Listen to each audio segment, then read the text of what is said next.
The Scharnhorst was not outfought and she was not outgunned. She was outseen. Barents Sea, 26 December 1943. Polar, dark, heavy swell, and British Salvos straddling her out of a blackness she cannot pierce. Water columns rise where no gun flash shows. She fires back, hard toward a foe she cannot fix. She never once saw the ships killing her.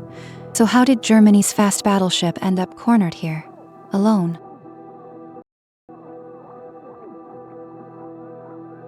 Christmas Day, 1943.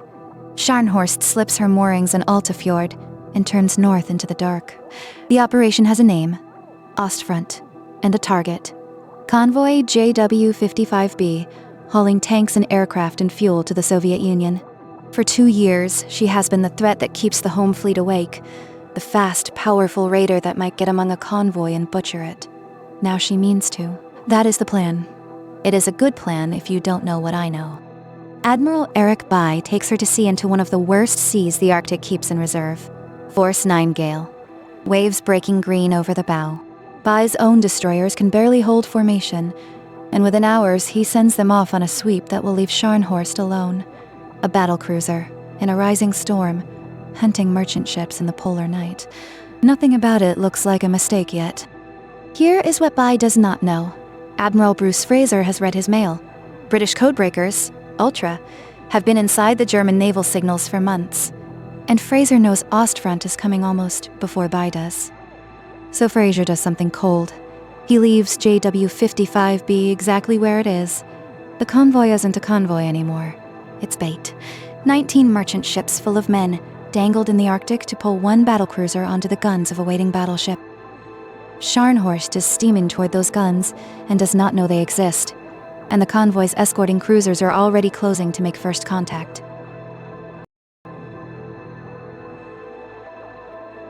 The first contact came from a ship Scharnhorst never saw. HMS Belfast, a town-class cruiser leading Rear Admiral Burnett's force, held her on radar in a darkness so complete, the lookouts had nothing to strain against. No horizon, no silhouette. Just a bearing on a screen and a range that kept closing. Belfast opened with Starshell, then the cruisers opened for real. Here is what radar-directed fire meant on the morning of the 26th of December, 1943. The British could not see Scharnhorst. They did not need to. The Salvos came down on a ship that existed. For the gunners, only as numbers. And the numbers were good. Shells straddled her in the black. One struck forward, early, and the men aboard her felt the ship being hit by an enemy they could not locate. Scharnhorst answered. She was a fast ship with heavy guns, and a captain who still had a convoy to reach. JW-55B was out there, somewhere north. The whole reason she had left the fjord, so she turned her weight on the muzzle flashes and tried to shoulder past. She had the speed to break contact. She used it. That is the shape the fight took. Not one long slugging match. A running duel. Contact, exchange, a breakaway into the dark, and then the cruisers clawing back onto her bearing to start the whole thing again. Belfast and her consorts worried at the bigger ship like dogs on a boar, never landing the kill, never letting her run clean for the convoy either. Then, in one of those exchanges, a British shell found the top of her foremast. It smashed her forward radar array, and this is the hit that decides everything. Scharnhorst was now the faster ship, the heavier ship, and the blind one. The British could still see her in the dark. She could no longer see them.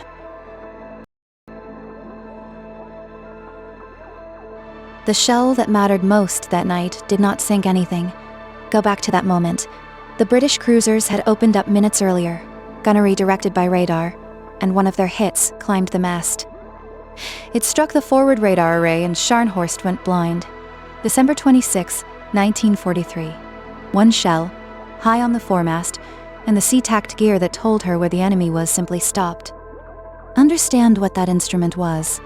In the Arctic night off the North Cape, no one saw anything with their naked eyes. There was no horizon. There was no enemy to point a gun at, only the ranges and bearings the radar handed you. This was the ship's nervous system, not an accessory. Take it away, and you have a battleship carrying the finest guns in the German Navy and nothing to aim them at. She could still fire, she just could not find. And the two are not the same thing. This is the ship I told you about at the start. The one that could not see into the dark. Here is where that stops being a phrase and becomes her death sentence. Scharnhorst now threw 11-inch salvos into a blackness she could not measure, while HMS Belfast and the cruisers with her held their radar contact without trouble. They watched her, ranged her, and corrected her position on the plot. One side had eyes, the other was guessing. And guessing, in a gunfight, is fatal. A gun duel where one party cannot see the other is not a duel. It is target practice, with a delay. And the delay was closing, because the instant Scharnhorst lost her radar, Fraser's problem became simple arithmetic. He knew where she was. She had no idea where he was. And his heavy force was already moving to the interception. Blind and outmatched, she did the sensible thing and turned for home, straight into Fraser's heavy guns. Scharnhorst was running for home when the horizon lit up ahead of her. That light was HMS Duke of York, Fraser's battleship, the jaws of the trap that JW-55B had baited 2 days before. The convoy was never the prize. It was the lure, and Scharnhorst had swallowed it whole. Now she was blind, out of the fight before she understood she was in it. Fraser's 14-inch guns already had her range in the dark. The heavy shells slowed her, and slowing her was all the destroyers had been waiting for. They came in close, British boats, and one that was not British at all. Stored, a Norwegian destroyer drove in through the fire and put her torpedoes into the ship that had come to sink her country's convoy. The running duel that began in the darkness of the cruiser action ended here, at knife range, with torpedoes finding a hull that could no longer see them coming. She went down by the bow and rolled to starboard. At 7:45 on the evening of the 26th of December, 1943, Scharnhorst slid under the Barents Sea. Admiral went with her. Of her crew of 1968 men, 36 were pulled from the freezing water. Stand with that number for a moment. What went down that night was more than one ship in the Arctic.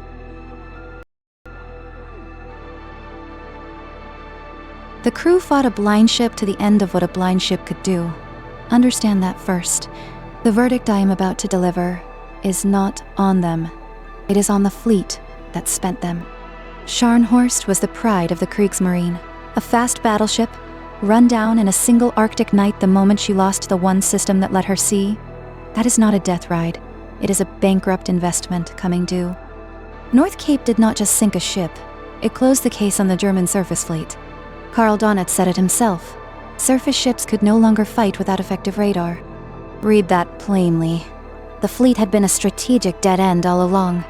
36 men out of nearly 2,000. That is Scharnhorst's real epitaph, and it closes the story of the ship without eyes. Thank you for watching. If this one held you, like it, subscribe, and send it to someone who argues about the North Cape. See you next time on Ask Sable.